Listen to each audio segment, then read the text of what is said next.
Boa noite, eu sou o pastor Nelson, pastor do Projeto Rei Realengo. Estamos aqui na Avenida Marechal Fontenelle, 4603, e estamos também em Bangu, na Rua Sul América 1995, pastor Paulo, pastora Carla. Se você também quiser, você pode nos achar no site www.projetorei.com.br.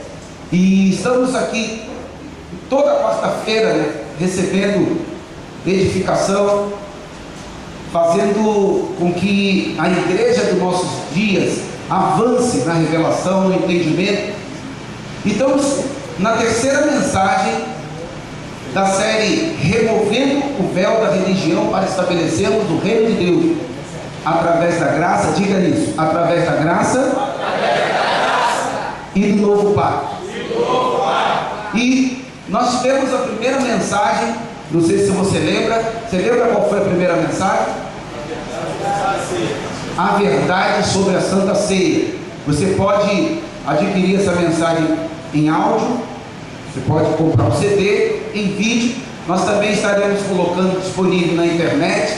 Você que também está assistindo pela internet também, você pode ter essa mensagem também através do site. Nós vamos estar disponibilizando no site também.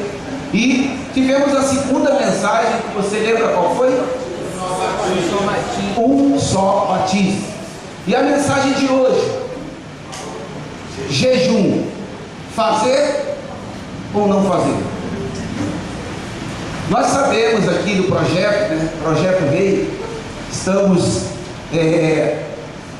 já entendendo acerca desses protocolos do novo pacto, mas nós precisamos avançar um pouco mais, ter um entendimento um pouco maior. Então eu quero entrar aqui nesse assunto: jejum, fazer ou não fazer. E durante muitos anos, você que caminha aqui no projeto e caminhava anteriormente na outra estrutura, nós jejuamos, motivamos pessoas também a fazer jejum, ensinamos isso. Mas nos últimos meses, desse tempo que nós estamos vivendo, nós não temos mais feito isso. E nós precisamos entender por quê, ensinar a igreja, porque as pessoas chegam até nós perguntando: vocês não jejuam? Vocês hoje não praticam mais isso que todas as igrejas praticam? Vocês não jejuam por quê? Então nós queremos ver isso hoje, porque a igreja dos nossos dias, conseguimos enxergar isso com clareza. Ela está diante de um véu, e esse véu precisa ser removido. Nós entendemos hoje que a igreja está passando por um processo de reforma radical.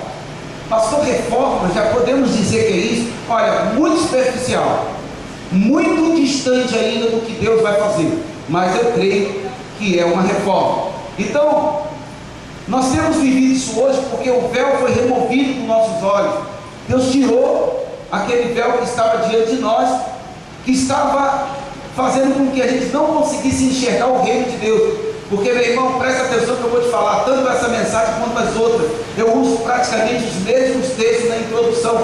Por quê? Porque é exatamente o que acontece com a igreja para que ela não enxergue o reino de Deus. É o véu que está diante dos olhos, e esse véu está preso à lei, e essa lei está grudada e presa a Jesus de Nazaré.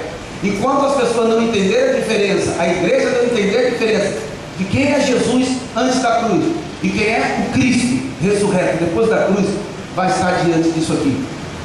Então, vamos entender isso.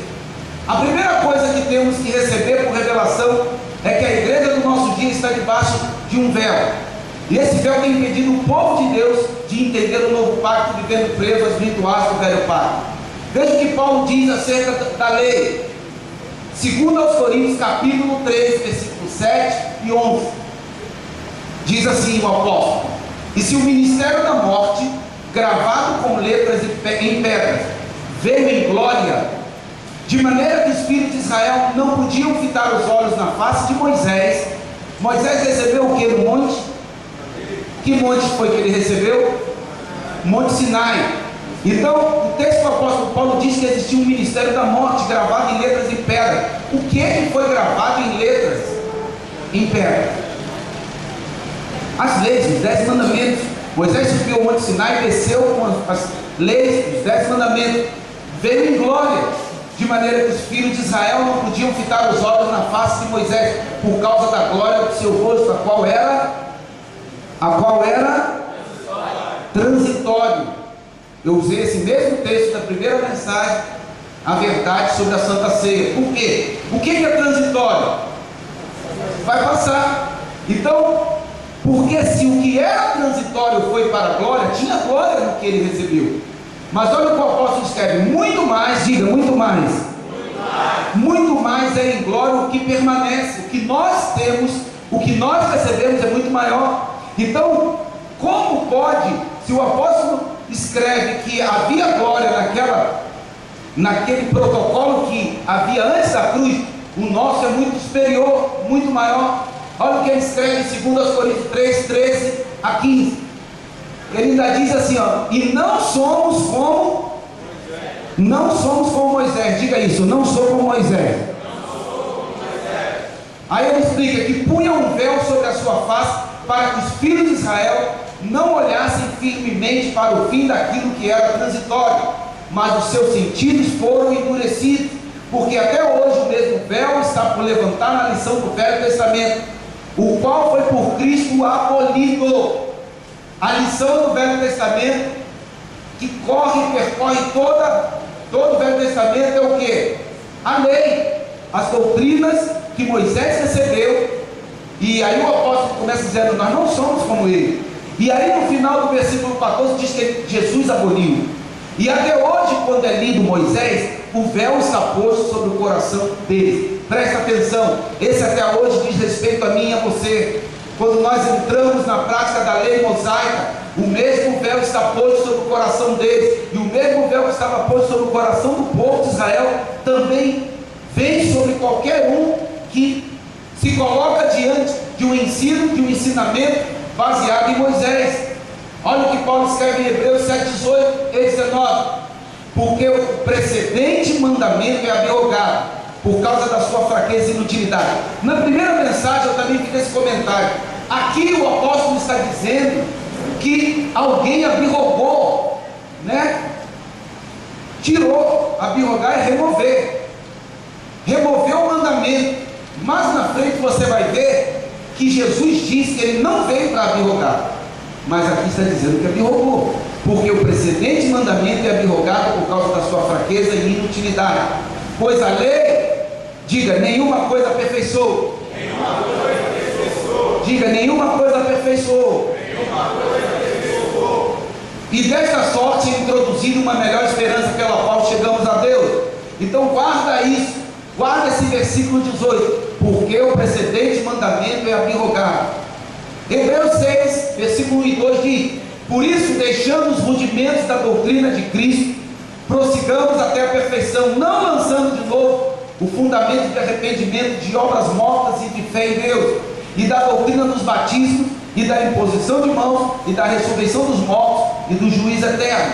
Hebreus 5,12: porque devemos já ser mestres pelo tempo, isso é para mim e para você, ainda a necessidade que se vos torne a ensinar quais sejam os primeiros rudimentos das palavras de Deus, e vos haveis feito, tais que necessitais de quê? Leite, e não de sólido mantimento. Diga, os experimentados precisam de mantimento. Diga, alimento sólido. O leite, meu irmão, ele não alimenta tudo. Então nós, se formos meninos, vamos ser alimentados com leite. Mas se você hoje consegue entender o novo pacto, transiciona a sua mente, o teu espírito está aberto, você cresce e avança. Colossenses 2, versículo 20 diz: se morresse com Cristo para os rudimentos do mundo, porque como se vivesses no mundo, vos sujeitais à ordenança. Gálatas 4, 9 diz: mas agora conhecendo a Deus, ou antes sendo conhecidos por Deus, como tornais outra vez a esses rudimentos fracos e pobres? O que ele está falando aqui, o apóstolo? Sobre o quê? sobre a lei. Sobre a lei e todos os rudimentos do antigo pacto, que muitas igrejas ainda usam hoje. Como tornais outra vez esses rudimentos fracos e pobres, as quais de novo querem servir? Então, meu irmão, eu estou usando todos esses textos como introdução para te dizer isso aqui. O jejum era um costume e uma prática judaica, era próprio para os judeus e fazia parte do dia da expiação. O que era o dia da expiação, pastor? Para a expiação dos pecados, feito uma vez por ano, e isso incluía sacrifícios de animais, sacrifícios corporais, e o jejum estava nessa lista. Era uma prática deles, eles faziam isso. Isso só nos confirma que essas práticas eram ligadas ao judaísmo, à lei e consequentemente a Jesus de Nazaré. Por quê? Porque ele veio cumprir a lei, ele veio para isso. Você pode estar estranhando, né? Tem gente que possa, de repente, estar nos visitando hoje e falar: pastor, o que você está falando mal de Jesus de Nazaré? Você está falando mal? Está fazendo a comparação?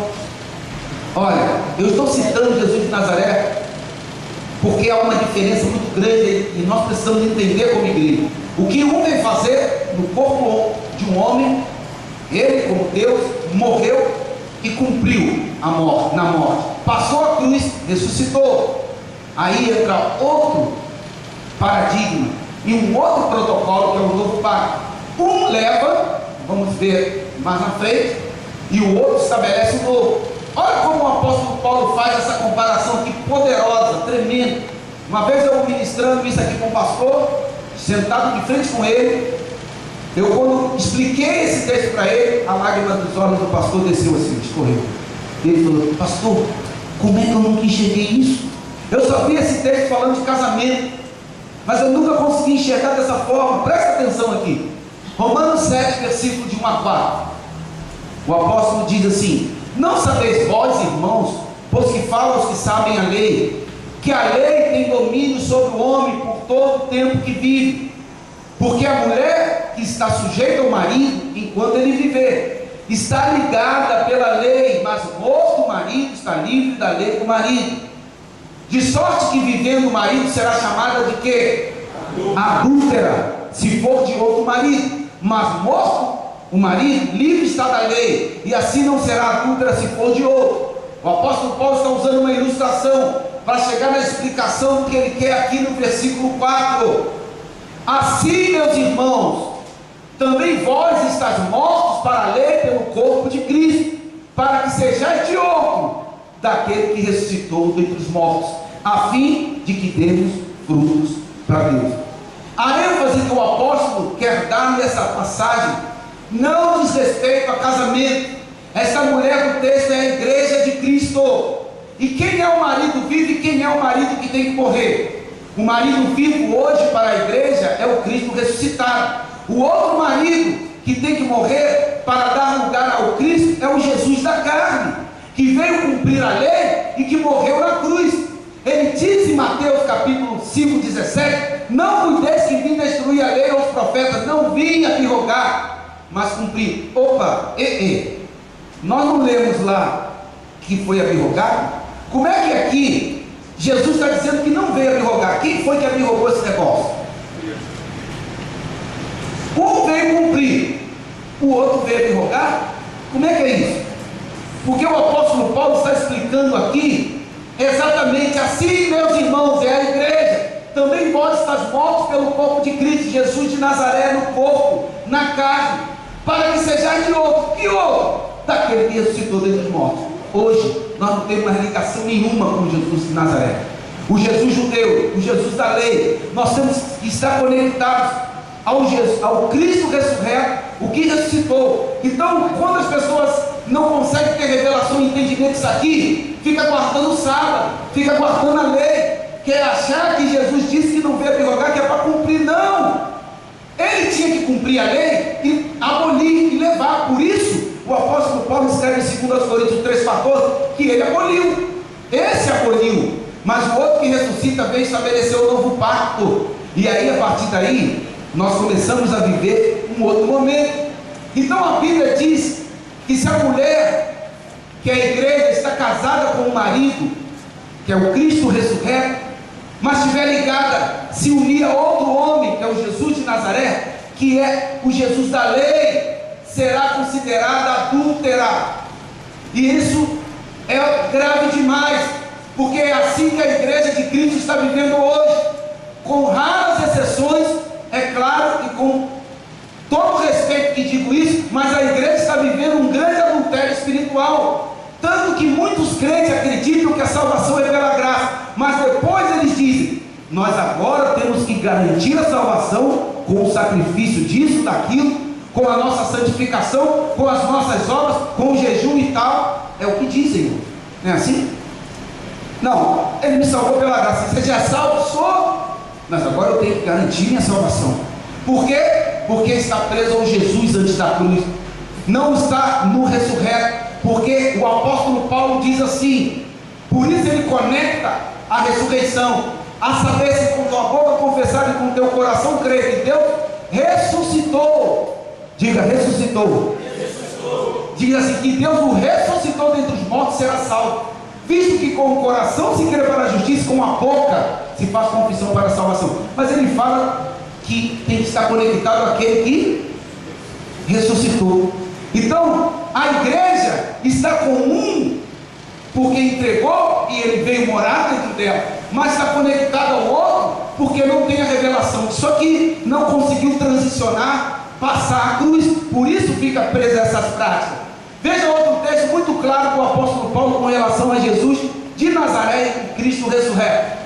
2 Coríntios 5,16 diz assim: assim que daqui por diante a ninguém conhecemos segundo a carne, e ainda que também tenhamos conhecido Cristo segundo a carne, contudo agora já não o conhecemos deste modo.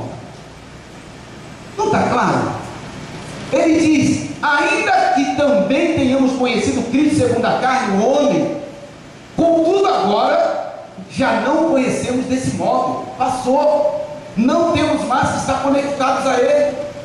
Parece até que essa mensagem é Jesus de Nazaré e Cristo que eu tenho, que eu não ministrei ainda aqui, vai entrar nessa série, mas que eu já ministrei em outras mensagens anteriores.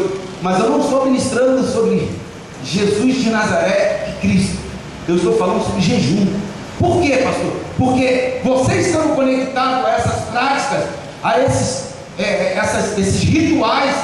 Esses rituais são antes da cruz e presos ao Jesus de Nazaré, não estão depois da cruz. Uma questão que também acontecia é que os judeus usavam o jejum como moeda de troca para conseguir coisas de Deus. Não sei se hoje fazem isso nas igrejas, mas hoje não precisamos disso, pois já somos abençoados com tudo. Olha o que Efésios 1,3 diz: bendito Deus e Pai de nosso Senhor Jesus Cristo, o qual nos abençoou. Diga, abençoou. Fala para a pessoa que está ao seu lado, não vai me abençoar, já abençoou. Então diz, abençoou com quase todas as bênçãos espirituais nos lugares celestiais em Cristo, é isso? Quase todas. Diga, todas. Então abençoou com todas as bênçãos espirituais nos lugares celestiais em Cristo.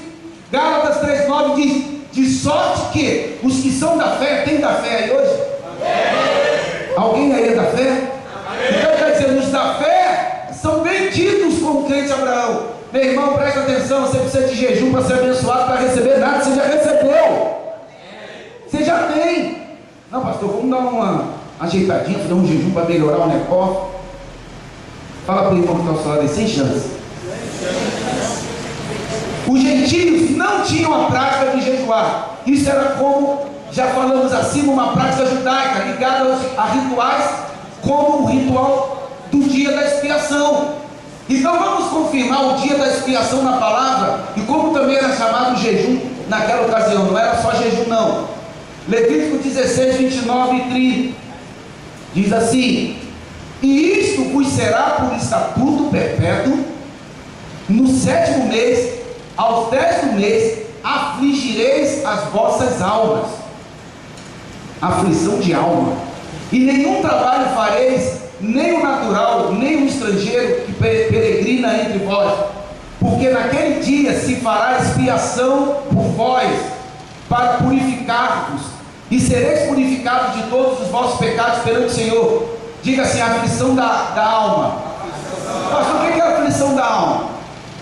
Isaías 58:3, dizendo: por que jejuamos nós e tu não atentas para isso? Por que afligimos as nossas almas e tu não sabes? Esse no dia em que jejuais, achais o vosso próprio contentamento e requereis tudo o vosso trabalho. O que é a aflição da alma? Jejuar. Porque quando jejuamos, a carne sofre. Alguém acha diferente? Então, na Bíblia, quando você lê aflição de alma, está falando disso. Mas veja como até Deus estava saturado dos rituais vazios da lei, como o jejum. Olha esse texto de Isaías 58. Clama, Isaías 58, de 1 a 6.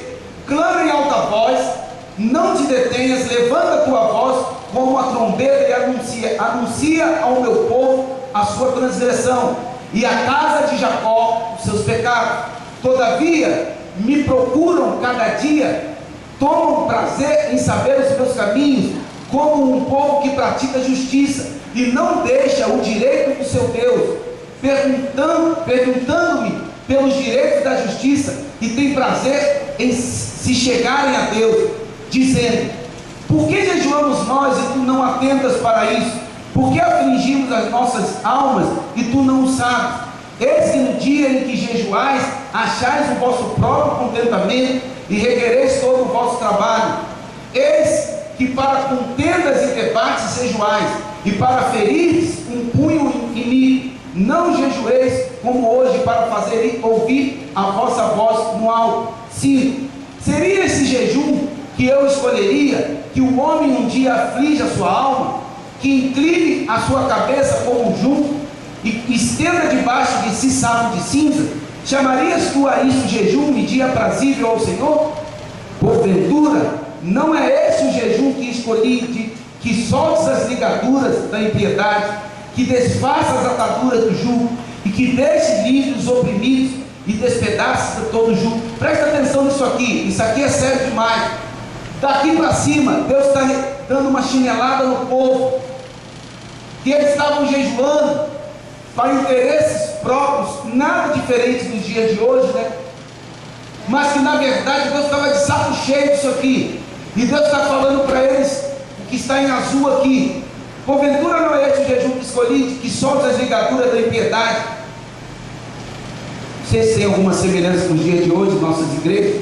Que desfaças as ataduras do jugo, e que deixes livres os oprimidos, e despedaces todo o jugo. Isso aqui, precisamos entender que nos dias de hoje, isso aqui está perfeito. Eu não botei nem mais texto, porque tem mais coisa abaixo. Se você quiser ler depois, continue a leitura. Mas isso aqui é suficiente. O que adianta você jejuar e ser mau caráter?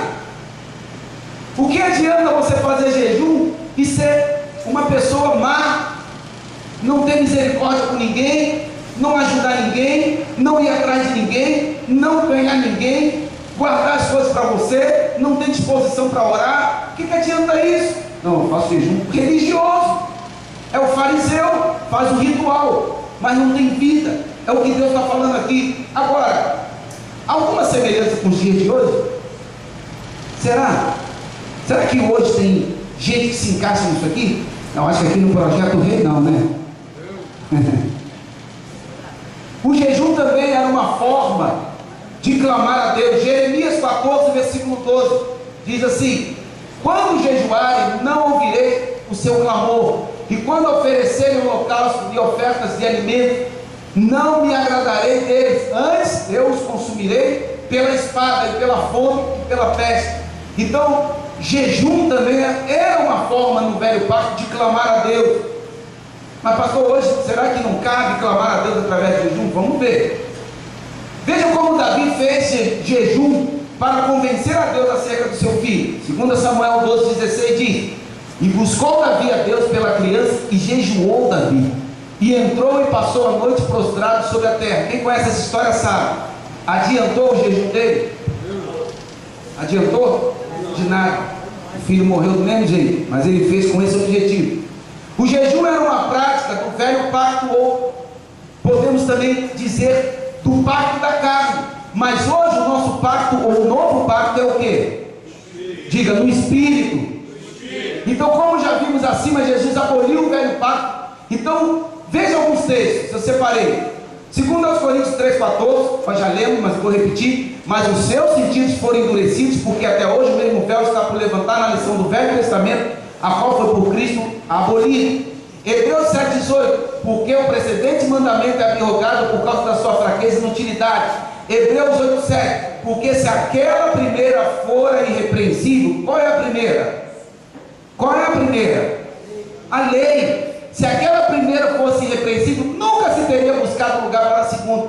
Agora, qual é o grande erro da igreja hoje? Não identificar o que é primeiro e o que é segunda. Não identificar o que pode usar e o que não pode. Aí fica usando o que é da antiga, trazendo para nova. Fica trazendo o que era de Jesus, que veio abrogar, usando como Jesus ressurreto, adulterando. Romanos 10,4, porque o fim da lei é o quê? Não ouviu, o fim da lei é o quê? Cristo, para a justiça de todo aquele que crê. Você crê? Amém. Diga glória a Deus. Vamos ver mais texto. Olha isso aqui, os discípulos de Jesus não jejuavam. Lucas 5,33, disseram-lhes eles, os discípulos de João, e bem assim, os dos fariseus frequentemente jejuam e fazem orações. Os seus, entretanto, comem e bebem. Os caras deviam ficar com inveja.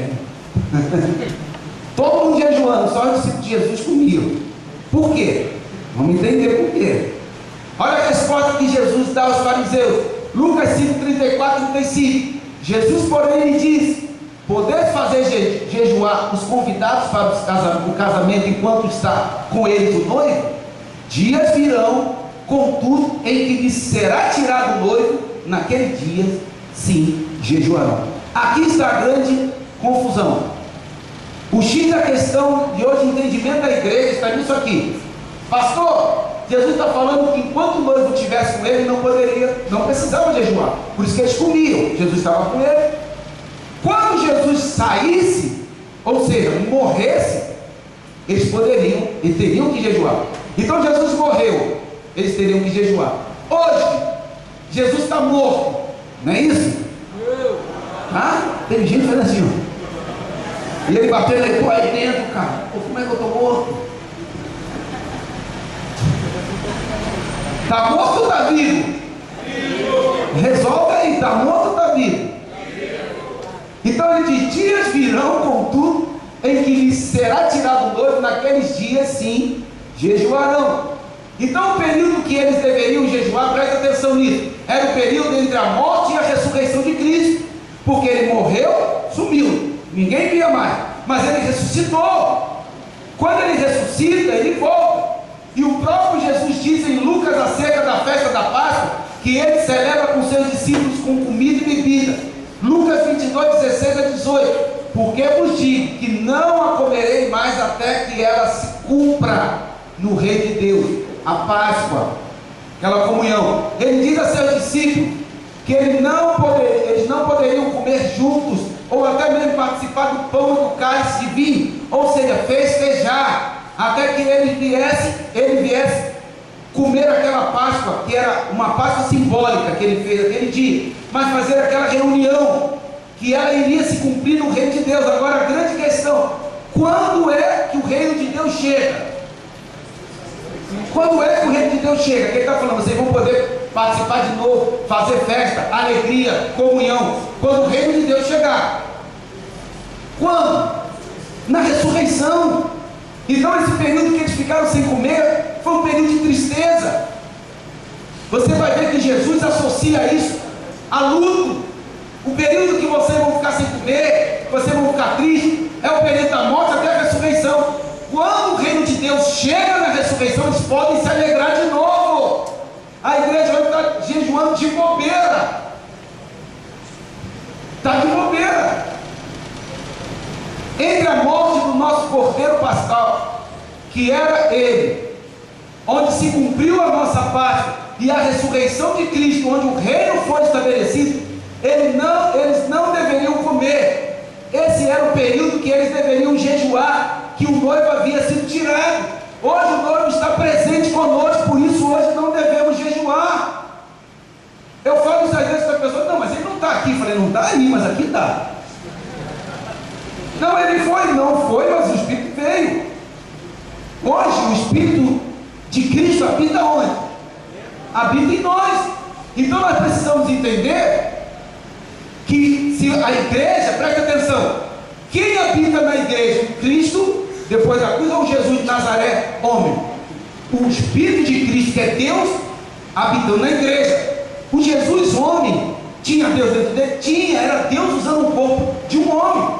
Só que ele, quando ressuscita, sobe ao céu, o Espírito dele desce, é a presença dele na igreja. Hoje ele está mais presente do que estava naquela época, porque agora ele habita dentro de nós.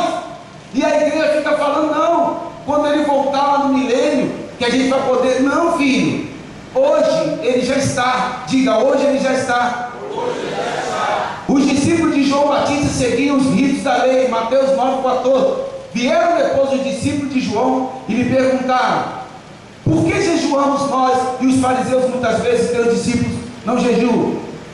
João Batista seguia à risca a lei, por isso todos os seus discípulos guardavam também a lei. Mas lembre-se o que disse Lucas. Lucas 16,16 diz que a lei e os profetas duraram até quem? Desde então é pregado o quê? O reino de Deus. Tudo da lei foi até João. Por que João? Porque João veio preparar o caminho de Jesus. Quando João preparou, Jesus chegou com a mesma mensagem de João. João disse: arrependeu-vos que é chegado o reino. Jesus disse em Mateus 4,17: arrependeu-vos que é chegado o reino. Então ali em João, tudo que foi parou, do antigo pacto parou ali. E a partir de Jesus morre na cruz, ressuscita e estabelece um novo pacto. Jesus vinculou o jejum à tristeza, ao lamento, ao luto, à dor da perda. O texto que eu falei. Então esses eram os motivos pelos quais os judeus jejuavam. Mateus 9,15. Respondeu-lhe Jesus: podem acaso estar tristes os convidados para o casamento, enquanto o noivo está com eles? Dias virão, contudo, em que lhe será tirado o noivo, e nesse dia hão de jejuar. 3 dias. Não era jejum de 21, não era jejum de 40. Ficaram 3 dias. Mas por que também, presta atenção aqui, por que também esse jejum aqui? Os caras ficaram tristes, não tinha motivo para celebrar, não tinha motivo para festejar. Jesus, quando fez a ceia, a Páscoa lá com eles, era festa, a festa da Páscoa. Então eles fizeram aquilo ali como celebração. Jesus tocou na morte dele, mas eles não sabiam, só ficaram sabendo quando ele falou. Então eles também ficaram nesse período de 3 dias sem comer, por tristeza, por dor. Então Jesus diz: pode acaso estar tristes os convidados para o casamento enquanto o noivo está com eles? Dias virão, contudo, em que lhe será tirado o noivo, e nesses dias hão de jejuar. A grande confusão da igreja hoje, que faz jejum ainda, é por não entender que Jesus está hoje. Eles acham que o noivo foi tirado e o noivo não voltou, foi embora. Só que o noivo estava. E melhor que isso, nunca esteve mais do que hoje, porque hoje habita. Por isso a palavra diz: nascido de mulher, não houve nenhum maior do que João Batista, mas o menor no reino de Deus é maior do que ele. Por quê? Porque João Batista não tinha o Espírito. O Espírito Santo vinha sobre ele, mas não habitava nele. Então quando Jesus diz isso, dos nascidos de mulher, nenhum houve maior que João Batista, mas o menor que já nasceu no reino e tem o Espírito é maior do que ele. Fala para a pessoa que está ao seu lado: você é maior que João Batista. Você está entendendo isso? Você é maior que João Batista. Não se pode misturar o velho sistema do judaísmo com a graça de Deus. O velho pacto não aguenta a força do novo pacto, e o novo pacto não aceita mistura com o velho. Ou estamos na lei ou estamos na graça. Não há lugar para os dois ao mesmo tempo. Mateus 9:16-17. Ninguém põe remendo de pano novo em veste velha, porque o remendo tira parte da veste e fica maior a rotura. Nem se põe vinho novo em odres velhos, do contrário, rompe-se os odres derrama-se o vinho e os odres se perdem, mas põe-se vinho novo em odres o quê? Odres novos, e ambos se conservam. Diga: eu sou um odre novo. Fala melhor isso aí: eu sou um odre novo. Então, meu irmão, não dá para misturar. Pastor, mas eu tinha o velho. Eu sei, mas à medida que o novo entra, alô, você tinha o velho, sim, mas à medida que o vinho novo entra, o velho rala. À medida que você vai entendendo o novo pacto, vai entendendo que essas coisas aqui não se faz hoje, você vai entendendo, não tem mais vez, você não volta mais. Veja esse texto de Marcos 9, 29, foi repetido ali. 29, e disse-lhe: esta casta não pode sair com coisa alguma, a não ser com... Ih, pastor, e aí? Tem demônio agora que só sai com jejum e oração. Como é que a gente vai fazer? Se não vai jejuar mais. E aí? A falta de revelação nos nossos dias faz com que alguns líderes ensinem e algumas pessoas entendam que há uma casta de demônios que só sai com jejum e oração. Jesus disse isso porque ele ainda não havia derrotado o diabo na cruz e nem posto os demônios em cadeias para o juízo do grande dia. Isso foi antes da cruz, mas veja qual é a realidade depois da cruz que nós vivemos hoje. Olha o que diz Hebreus 2,14: e visto como os filhos participam de carne e de sangue, também ele participou das mesmas coisas, para que pela morte aniquilasse o que tinha o império da morte, isto é, cadê a casta de demônio? Virou gatinho, acabou, aniquilou, não tem poder contra nós, não tem. Colossenses 2,15: e despojando os principados e potestades, os expôs publicamente, e deles triunfou em si mesmo. Filho, casta de demônio que só saía com jejum e oração era no velho pacto. No novo pacto ele é derrotado diante da igreja. Você tem autoridade sobre o demônio, não tenha medo. Para com essa conversa de passar encruzilhada e pedir da licença e pular ao que dá, filho. Tem gente que faz isso até hoje, crente. Só falta se dizer. Passou, esse negócio não existe. Então não existe. Jesus falou isso aqui, ó. Falou esse texto antes da morte.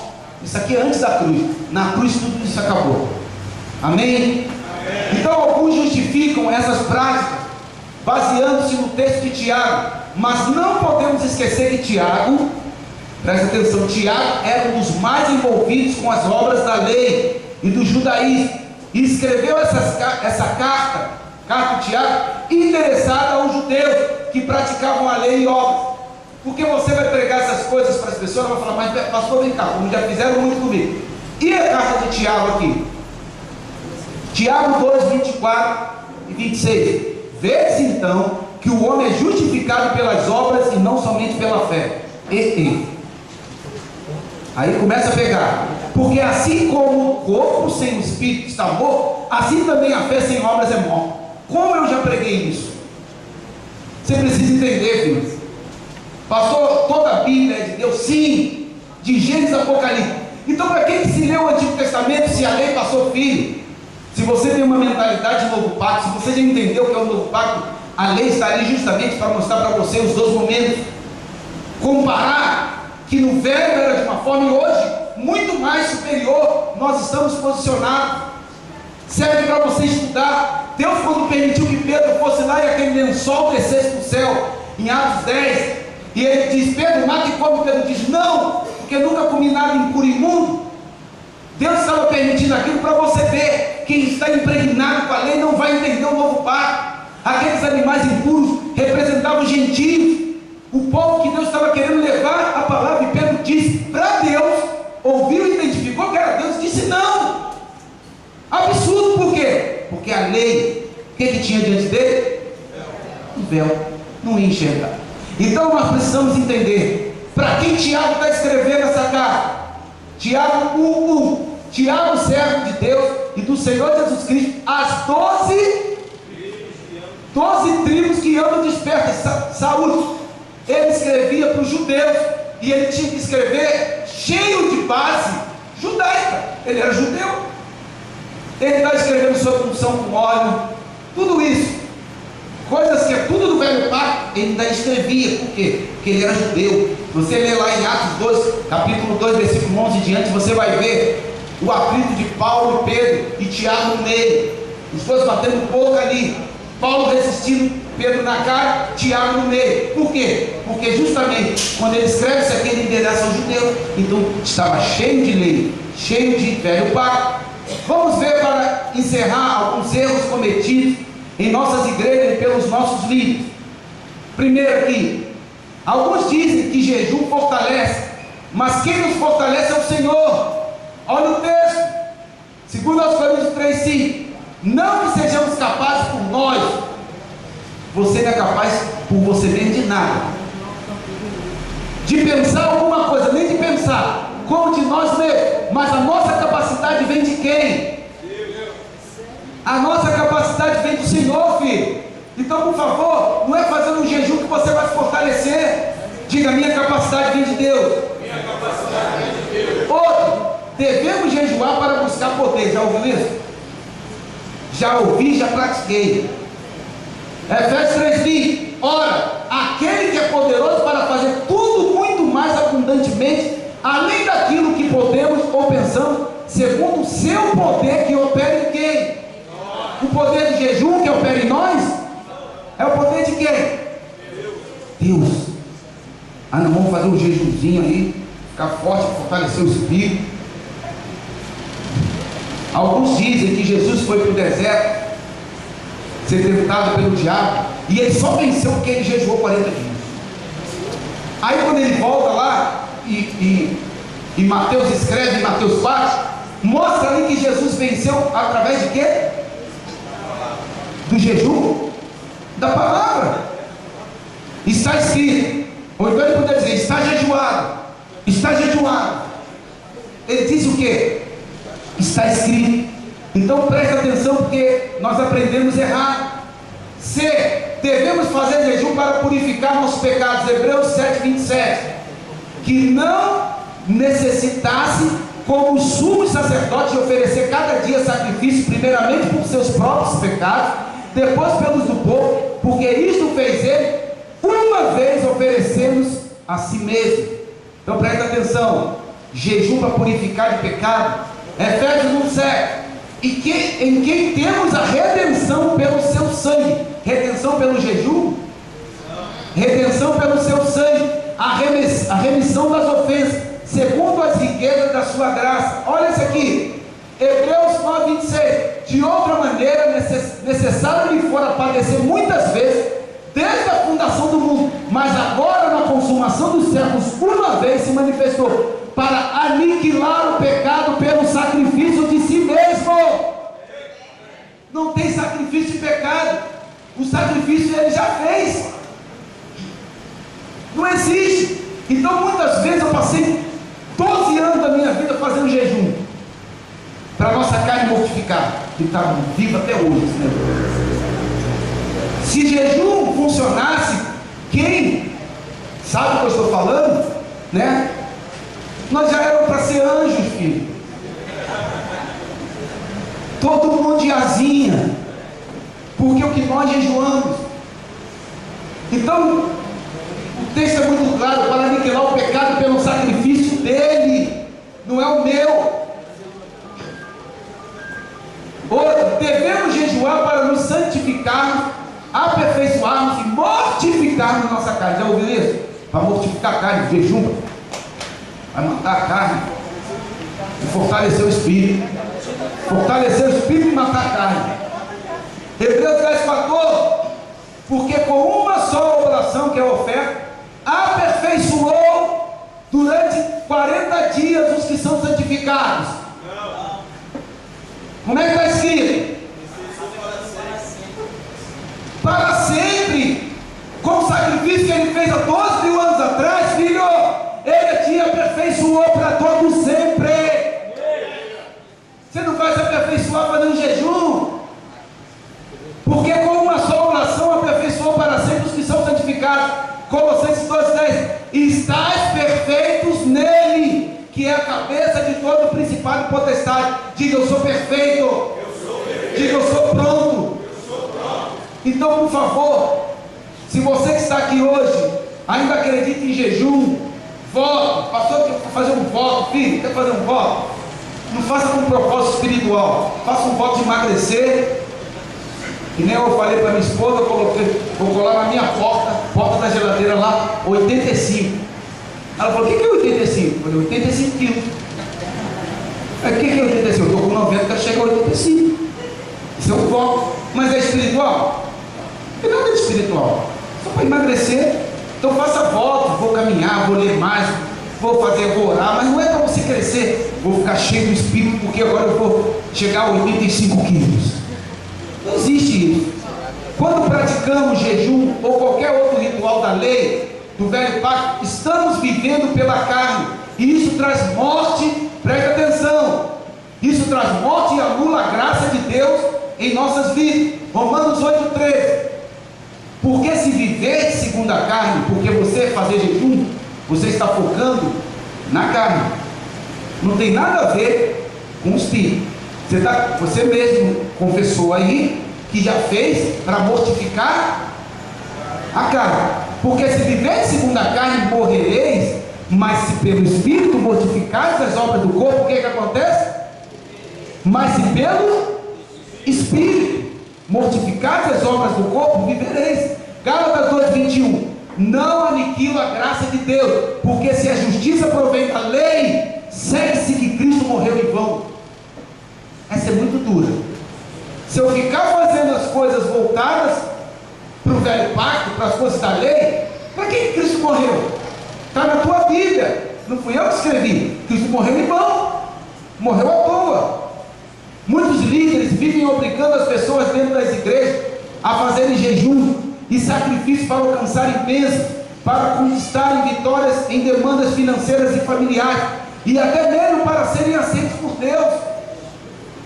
Tem gente que fala assim, pastor, estou tão fraquinho, estou sentindo Deus tão distante de mim. Filho, faz um jejum aí de 40 dias, que Deus vai se aproximar de você. Eu já ouvi isso. Deus, se você comer muito, vai para onde? Se você comer pouco, Ele se aproxima. Tinha gente que ia estar lá no deserto e Deus não. Ia ser complicado se fosse verdade isso. Precisamos entender que hoje tudo acontece pela graça. Diga, pela graça. Fala com autoridade, pela graça. Então hoje tudo pela graça, soberania de Deus, e de acordo com a sua vontade, e não pelo que fazemos ou deixamos de fazer. É pelo beneplácito da sua vontade. O que é beneplácito? Consentimento, com o beneplácito da sua vontade. Tudo é Ele, nada é você. Não vai porque você orou, porque jejuou. Hoje tenho que orar sem cessar, como diz o apóstolo Paulo. É isso mesmo. 1 Tessalonicenses 5,17. Mas por amor a Ele, amor às vidas e amor ao reino. Não é porque eu estou tentando procurar o braço de Deus, não é porque eu quero conquistar nada, mas porque eu amo o reino de Deus. Orar também por gratidão, por tudo que Ele fez por nós. Não oro para dobrar o braço de Deus, nem para impressioná-lo, para imprensá-lo, na parede, obrigando-o a me dar o que eu quero, porque orei e jejuei. Mas Deus, eu orei, eu jejuei, eu com meu joelho aqui roxo. Antigamente eu ouvia muito isso. Existiam pastores do Brasil que eram conhecidos de alguns pastores que eu conhecia na época, e eles eram conhecidos porque tinham calo no joelho de tanto orar. E que esses homens eram homens profundos, homens poderosos, porque tinham calo no joelho. E Jesus, se eu orar em pé, eu estou frio. Passei a minha vida toda orando em pé, porque eu tenho problema de joelho, eu não posso ajoelhar, eu nunca vou ser profundo. Posso orar, meus joelhos dois são operados, se eu ajoelhar começa a doer, eu tenho que levantar, e aí? Aí eu nunca posso. Então, nós criamos métodos, formas, que o homem gera, né, que a gente acaba adotando.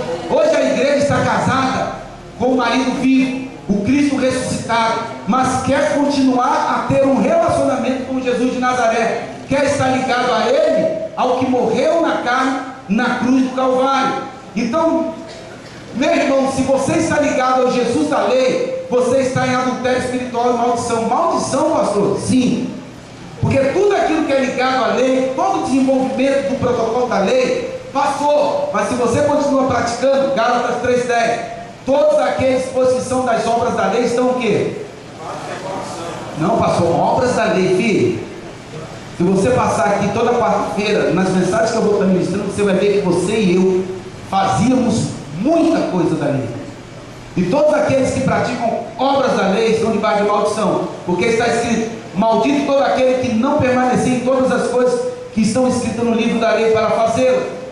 Mas se você pertence a Cristo, não pode mais estar preso ao Jesus de Nazaré da lei, do sacrifício, do jejum, da via cruz, dos cravos, das cusparadas, das bofetadas, dos açoites, tudo isso que estava ligado àquele antes da cruz. Eu não sei se você lembra dos cravos que nós usávamos. Você lembra? Aquele Jesus ali, da via cruz, ligado a essas coisas. A igreja do Novo Pacto está vivendo antes da cruz. Conclusão, presta atenção: hoje vivemos e nos movemos pelo Espírito daquele que ressuscitou dentre os mortos. Diga glória a Deus. Vou repetir: hoje vivemos e nos movemos pelo Espírito daquele que ressuscitou dentre os mortos. Você entende isso? Por isso a prática do jejum hoje não existe, pois o noivo está vivo.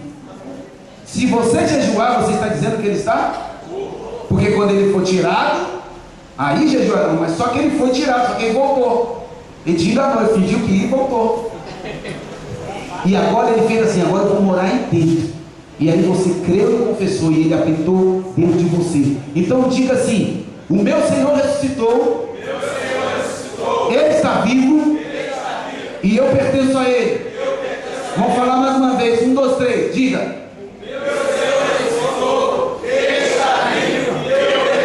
Pode ser melhor: 1, 2, 3. Meu Senhor ressuscitou, ele está vivo e eu pertenço a ele. Dá um aplauso a esse Deus poderoso. Olha, esse assunto do jejum para nós aqui no projeto não foi muito difícil de destrinchar, de entender. Você que está aí assistindo pela internet, de repente: pastor, nunca ouvi uma mensagem dessa, eu faço jejum a minha vida inteira, 40 anos na igreja, meu joelho tem calo, o que você falou aí? Mas é porque a igreja hoje não consegue entender o novo pacto, está baseado no velho e no novo, e nós queremos hoje, realmente não nós, mas Deus está trazendo uma reforma. Você crê nisso? Você crê que Deus está trazendo uma reforma?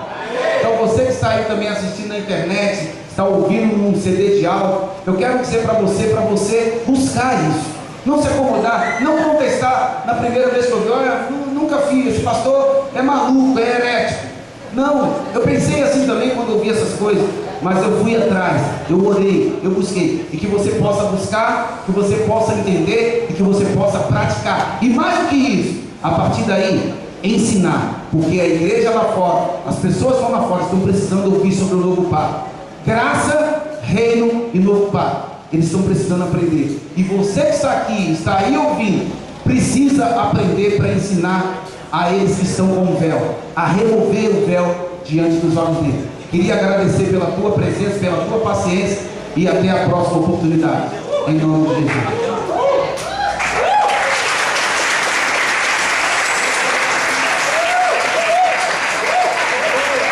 Olha, você que